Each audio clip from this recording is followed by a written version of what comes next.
Hey everyone, welcome back. It's Tavis Leaf Glover, and today we're going to be covering adding lines in dynamic symmetry.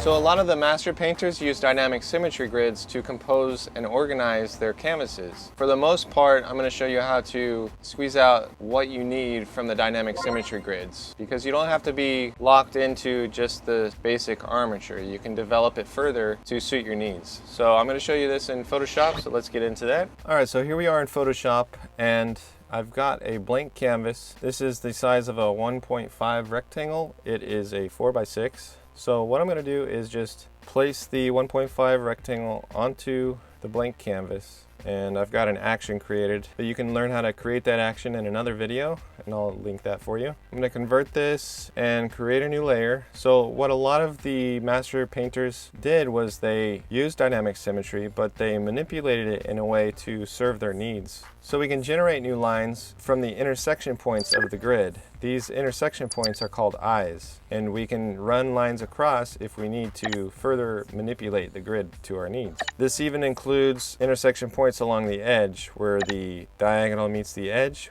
That's considered an eye. So any of these intersection points, we can generate new lines and go from there. Okay, so let's add our first line, and we're just going to do it right here. Just drop a line right through the eye of that intersection point, and that's our first line. So we generated a new line that didn't exist previously on our basic armature and our major area divisions of the grid. So we can continue this if we want to create a different diagonal other than what's already in our basic armature, the two major diagonals and the four reciprocal diagonals. We can generate a different diagonal by using these added lines and running them from different points. So we'll go from the top point up there that we just created to this point that's already existing down here, the eye. And then here we have a new diagonal. So when we add these new diagonals, they still adhere to the geometry of the 1.5 rectangle, which is nice because that's what we composed our painting in, theoretically. We can keep going if we want, and say we want to have a diagonal that's running from the bottom here to the other corner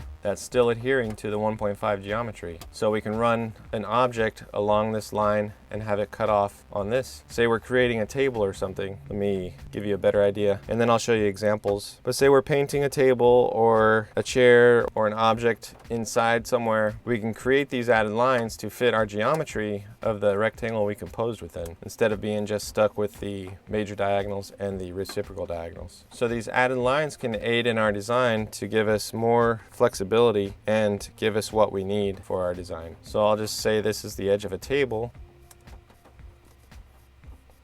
And there you go. So we're often designing how we need to, and we're still adhering to the geometry of the 1.5 rectangle. So let me show you how the masters do it. So here's a painting by Edgar Degas, and I analyzed this previously on my site, but I believe it is a stacked 1.5 that he used to compose his image. So I'm going to stack these up, and got a little bit of overhang here, but from what I can tell, he used this one, and when you look further you can see a lot of things locking into his grid, like this foot, this leg, the glass, this horizontal line, the edge of her hair, the edge of her blouse. All these things lock in, which leads me to believe that he used this stacked 1.5 rectangle to compose his image. So we're going to run with this, and I'm going to show you how he got these diagonals by adding lines to his dynamic symmetry grids. The grids didn't provide the diagonals he wanted, so he just added the lines and based them off the geometry of his grids. Okay, so we're going to just find an eye to create the lines we need, and we've got one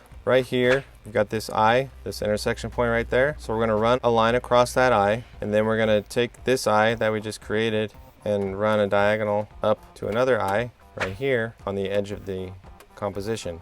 So there we find the diagonal of the table.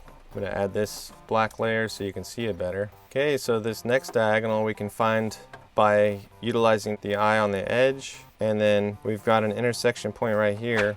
That's an eye where all these lines meet up. Okay, so we're going to run our line right through this eye right here. And to find the diagonal of the other table, we're going to keep doing the same thing. This one actually coincides with this vertical, so this is going to be an easy one.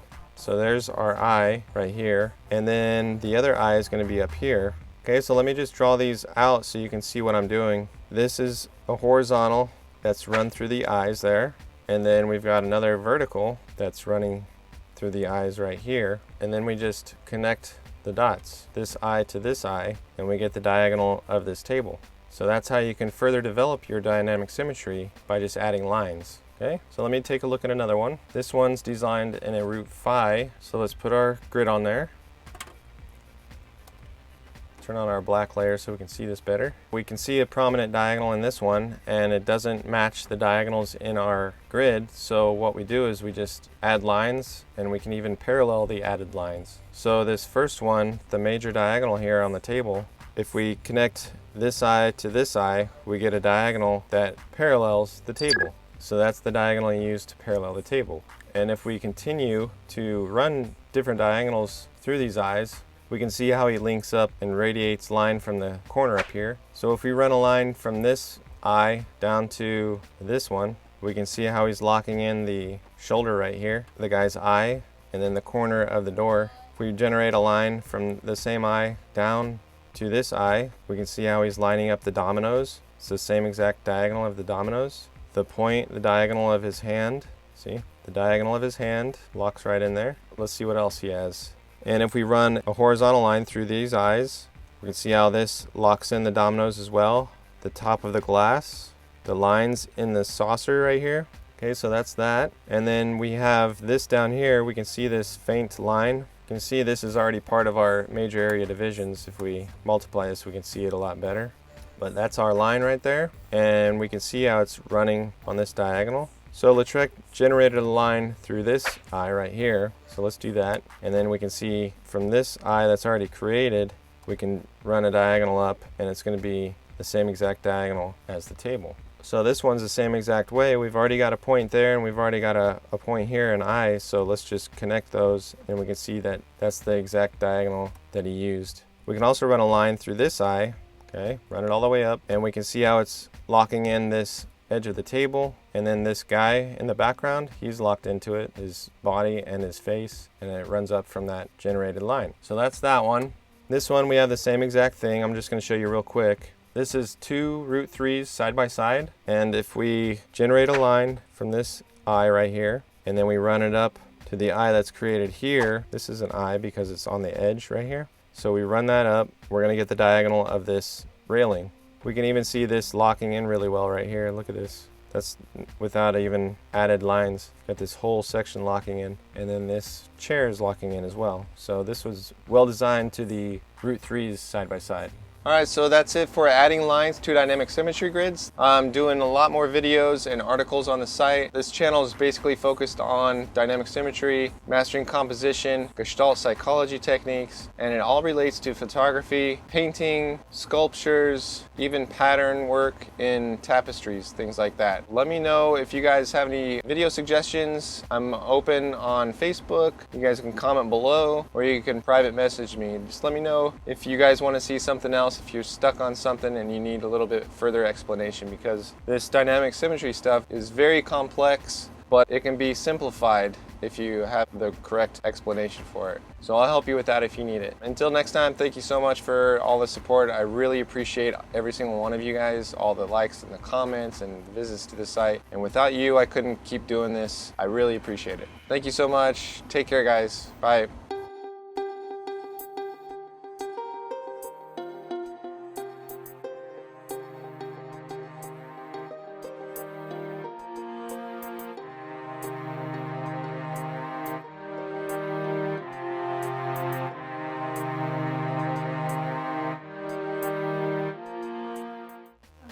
Uh-huh.